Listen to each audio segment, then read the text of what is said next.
शीदी आ पक्की चारे रहो आ। हजरत मूसा अलैहिस्सलाम फरमाया ज़बान नालो छा थई? चे मुंहिंजो नालो आ बरख।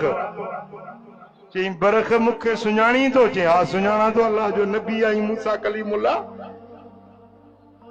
चई बरख हाणे दुआ घुर त रब के मेहर जा मींहं वसाए। चे पो तूं बि त नबी आहीं न, तूं छो नथो दुआ घुरी? चे मूंखे मुंहिंजे रब मोकिलियो आहे तो ॾे, तूं दुआ घुर त मींहुं वसंदो। चई त तो नबीअ खे वरी मूं धना रशीदी ने मोकिलियो अथसि, बी मां पंहिंजे रब सां झगड़ो थो कयां। इएं न चई त दुआ थो घुरां, इएं न चई त रब वटि बुक थो खणा। लफ्ज़ इहे चई इमाम ग़ज़ाली थो लिखे त चई त ए मूसा तरस मां पंहिंजे रब सां झेड़ो थो कयां। हीअं जबल जे ओट में परियों वियो, हज़रत मूसा बि पुठियों वियो त ॾिसां त दुआ कहिड़ी थो घुरे, छा थो रब खे अर्ज़ करे। परियों बीही हिकिड़े दड़े ते चवण लॻो त मौला पाणी खुटी या नथा मञंदई। अब रब खे अर्ज़ पियो करे,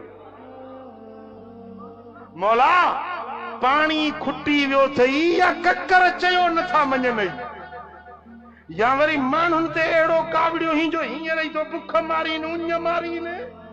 भला जे हींअर तो बुखियो मारीन त पोइ क़यामत छो ठाही अथई? भॼी त कोन वेंदा न तोखो, बाला त तुंहिंजा आहिनि न, क़यामत में बि त उथंदा तुंहिंजे अॻियां न। हींअर ई बुखियूं ॾेई थो मारीन, वसाए मींहुं त माण्हू था बुख मरनि।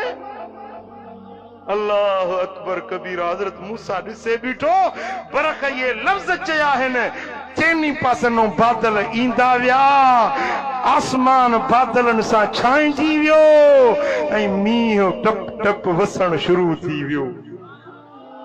रुगे मींहुं न पियो वसे पर ज़मीन मां ओभड़ उभरे पई, ज़मीन मजा फसल ॼमन पिया, गाह पिराह ॼमन पिया, गम गंढीर सावड़ा उहे पहाड़नि ते जेके गुल बूटा थींदा आहिनि से ॼमण लॻा।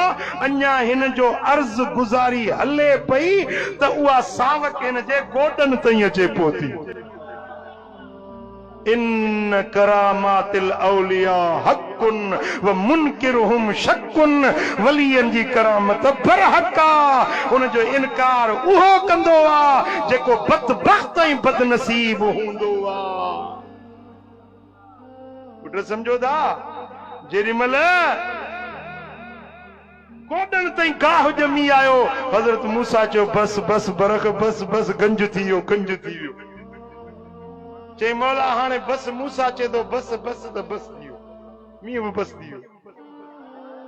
पुट समझो था, अल्लाह ताला पंहिंजे नबीअ खे मूसा जी क़ौम खे ॾेखारियो त वलियनि जो रब वटि मान ऐं मर्तबो छा आहे।